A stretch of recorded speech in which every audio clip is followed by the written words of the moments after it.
할렐루야. 오늘도 함께 광야 이야기 레위기 묵상하는 모든 분들을 주님의 이름으로 축복합니다.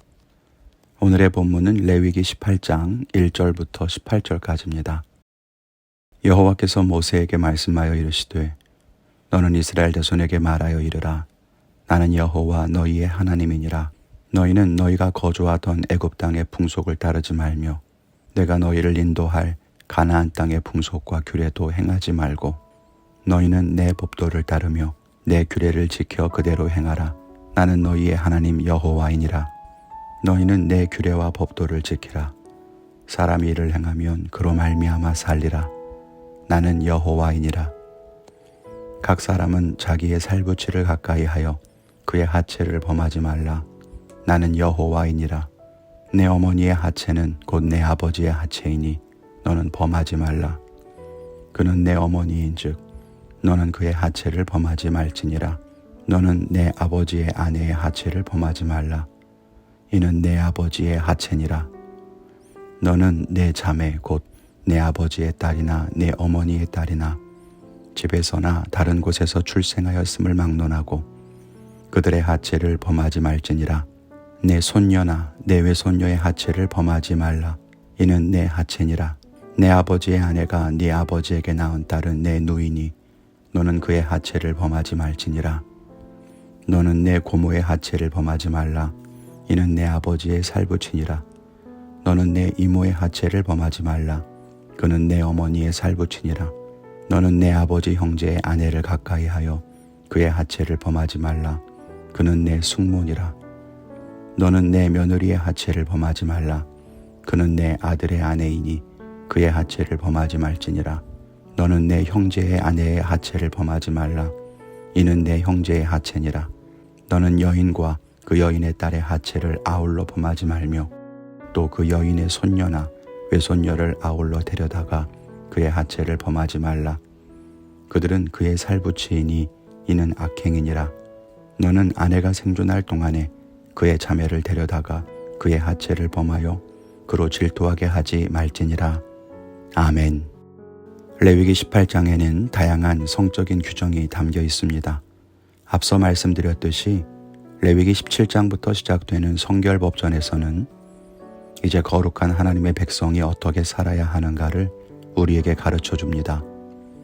그리고 18장에 이르면 여러 가지 성적인 규례가 담겨 있는데 오늘 읽은 18절까지의 본문에는 특히나 근친상간에 대한 법이 담겨 있습니다.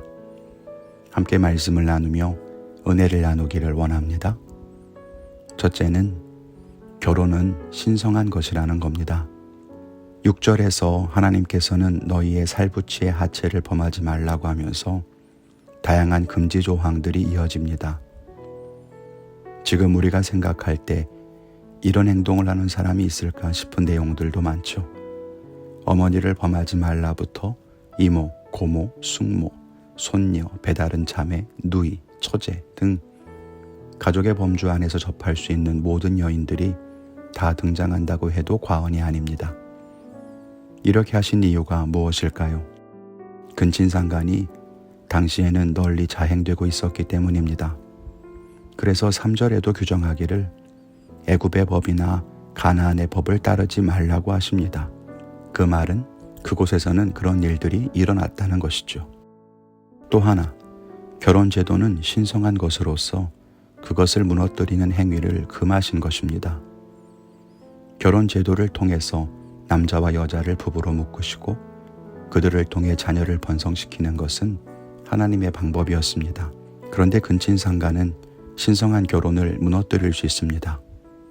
남편과 아내라고 하는 분명한 질서가 깨지기 때문입니다. 어떠한 경우라도 하나님이 정하신 질서를 무너뜨려서는 안 됩니다. 혹 부부 사이에 자녀가 없더라도 근친상간을 통해서 자녀를 낳으려 해서는 안 되는 겁니다. 어떤 상황 속에서도 결혼이라고 하는 하나님이 주신 신성한 제도를 사람의 욕망이나 생각으로 넘어서서는 안 됩니다. 지금도 가끔 이런 근친상간에 대한 뉴스를 들을 때면 사람의 욕망이 참 무섭다. 어떻게 그럴 수가 있는가 생각하게 되는데요. 그 일들이 이미 오래전부터 있었다는 것을 알 수 있습니다.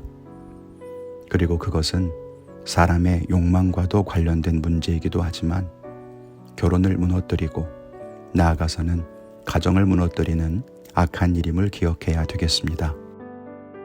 둘째는 하나님의 백성이 따라야 할 법이 있다는 것입니다. 하나님은 애굽의 풍속을 따르지 말고 앞으로 들어가게 될 가나안의 풍속과 규례도 행하지 말고 오직 내 법도를 따르고 내 규례를 지켜 행하라고 하셨습니다. 그러면서 너희가 내 규례와 법도를 지키면 그로 말미암아 살 것이라고 하셨습니다. 모든 사회와 문화에는 그 안에서 통용되는 제도와 전통, 문화와 법이 있습니다. 로마에 가면 로마의 법을 따르라는 말처럼 어느 나라와 문화권에 들어가면 기존의 법과 전통을 존중하고 따라야 하는 것이 맞죠. 그런데 오늘 하나님께서는 애굽의 법, 가나안의 법보다 더 중요한 것이 하나님의 법이라고 말씀하고 있습니다. 하나님의 백성이 따라야 할 법이 있다는 것입니다. 아무리 세상의 다수가 따른다고 해도 하나님의 백성이 따를 수 없는 법이 있고 하나님의 백성이라면 행해서는 안 되는 행동이 있음을 기억해야 합니다. 성적으로 문란하고 자유로운 사회적 분위기가 만연합니다. 이런 상황에서 그리스도인으로서 거룩한 법을 지키고 하나님의 뜻대로 살아가는 거룩하고 정결한 백성만이 생명을 누리게 될 것입니다.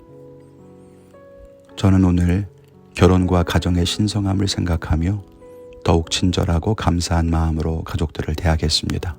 여러분의 결단은 무엇입니까? 그 믿음의 결단으로 승리하는 복된 하루를 보내시기를 주님의 이름으로 축원합니다. 감사합니다.